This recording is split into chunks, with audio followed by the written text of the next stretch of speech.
I'm doing very well. Thanks, Dougie. Two quick NBA things. First, to that caller from Toronto who was so wrong. I know he said he wasn't a Raptors fan.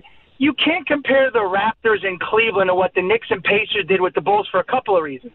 First off, the Knicks and Pacers were way better teams than the Raptors are, and the Bulls would annihilate the Cavaliers, annihilate them.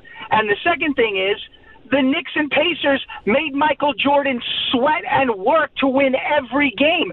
Michael Jordan would tell you every year the toughest series he had was getting out of the Eastern Conference against the Knicks and Pacers, not the NBA Finals, whereas the Raptors lay down like dogs in front of LeBron, like dogs. That's well said on both points, and you're right. 7-game series Indiana, 1 7-game series against the Knicks. My point on Toronto, though, Scott, to be fair, and they gave up in the second half last night, Toronto doesn't have a ton of talent.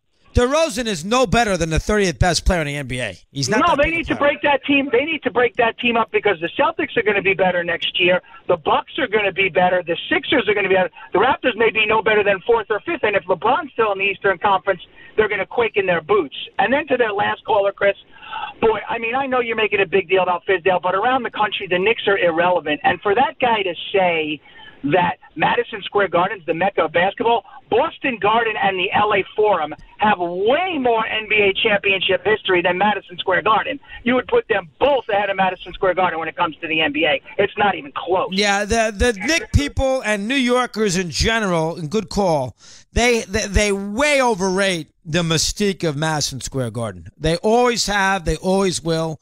Mystique about a building is championships, and the Knicks don't have any. And the Rangers, I mean, that building's got 3 championships in 50 years. I mean, and they really, really overrate that aspect of it. All right, it's Broadway. We get that, and it's New York City. There's a vibe. I understand that, but the building itself is not a big deal.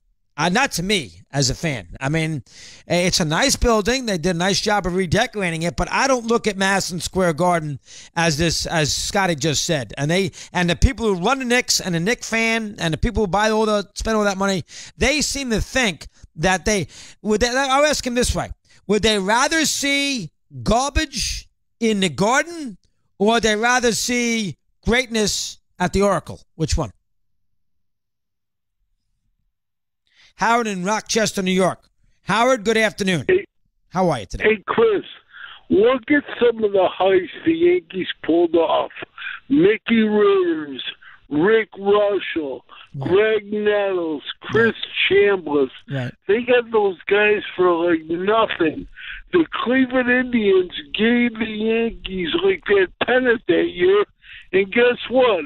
Gabe Paul was the guy in Cleveland. And he ends up the president of the Yankees. How'd that happen? Yeah, well, it's a good point. I have to go back and look at those trades. The Yankees got Rivers and Figueroa from the Angels for Bonds. They got Chambliss and Nettles. I believe that was in the same trade from Cleveland.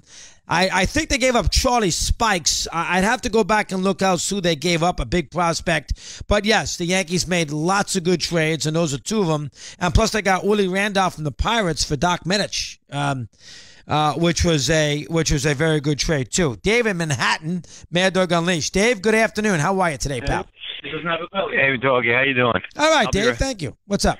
Yeah, first of all, I don't know if you touched on with the Mike stuff. I just want to know, because to me, the Mike Son is, that show that he has now doesn't have any catchphrase to it. You were the catchphrase of the show, Mike and the Mad Dog. You're the Mad Dog, and the only reason why that's a hot name, first of all, you had a great show, but the Mad Dog is what gives it its value.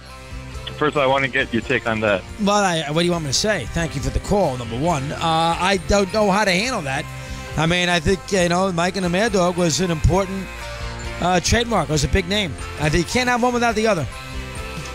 Mike's on Mad Dog Unleashed. I guess there's I'll tell you, I don't know, who knows. I'm not going to get involved with that. We'll get in trouble.